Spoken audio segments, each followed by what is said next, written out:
ഇനി ആരും കാർബറേറ്റർ മാറി കാശ് കളയേണ്ട ആവശ്യമില്ല.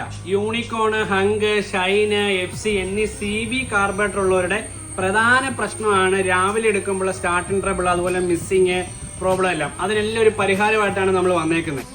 ഓൾമോസ്റ്റ് ഒരു 4-5 വണ്ടിയിൽ നമ്മളിത് ട്രയൽ ചെയ്ത് നോക്കുകയും പരിഹാരം ഉണ്ടായതിനു ശേഷമാണ് ഞാൻ ഈ വീഡിയോ അപ്ലോഡ് ചെയ്യുന്നത്. ഇത് എങ്ങനെയാ ചെയ്യുന്നത് ഞാൻ ജസ്റ്റ് ഒന്ന് പറഞ്ഞു തരാം. ഈ ഒരു വാക്കോമിസിന്റെ നീഡിലിൽ നമ്മൾ എക്സ്ട്രാ 1 mm വാഷർ ആഡ് ചെയ്യുവാണ്. അതുകൊണ്ടുണ്ടാകുന്ന ഗുണം എന്താണെന്ന് വെച്ച് കഴിഞ്ഞാൽ നീഡിൽ കുറച്ച് ഹൈറ്റ് ആയിട്ട് നിൽക്കും. അപ്പൊ എഞ്ചിനിലോട്ട് പെട്രോൾ കൂടുതൽ ചെന്ന് സ്റ്റാർട്ടിംഗ് മടി, അതുപോലെ തന്നെ മിസ്സിങ് കാര്യങ്ങളെല്ലാം മാറിക്കിട്ടും.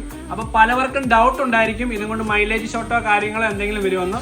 ഒന്നും ഉണ്ടാകുകയില്ല. അഥവാ മൈലേജ് ഷോട്ടോ കാര്യങ്ങളോ ഉണ്ടെങ്കിൽ വണ്ടി ജസ്റ്റ് ഒന്ന് ട്യൂൺ ചെയ്ത് കൊടുത്താൽ മതി. അപ്പോൾ ഓൾമോസ്റ്റ് നമ്മൾ 4-5 വണ്ടിയിൽ ഇത് ട്രയൽ ചെയ്ത് പക്ക ആണെന്ന് അറിഞ്ഞതിന് ശേഷമാണ് ഞാൻ വീഡിയോ അപ്ലോഡ് ചെയ്യുന്നത്. അപ്പോൾ ഷൈന്, ഹങ്ക്, യൂണിക്കോൺ എന്നീ വണ്ടികളുള്ളവർക്കൊക്കെ ഈ വീഡിയോ ഷെയർ ചെയ്ത് കൊടുക്കുക. അപ്പോൾ ഇനി കാർബറേറ്റർ മാറുന്നതിന് മുമ്പ് ഇതൊന്ന് ട്രൈ ചെയ്ത് നോക്കുക. വീഡിയോ കാണുന്നവരൊന്ന് ഫോളോ ചെയ്ത് സപ്പോർട്ട് ചെയ്യുക. 2 വീലറുമായിട്ടുള്ള എന്തൊരു ഡൗട്ട് ആണെങ്കിലും നമുക്ക് DM ചെയ്യാവുന്നതാണ്. ഞാൻ പേജ് നമ്പർ കൊടുത്തിട്ടുണ്ട്. Okay, thank you.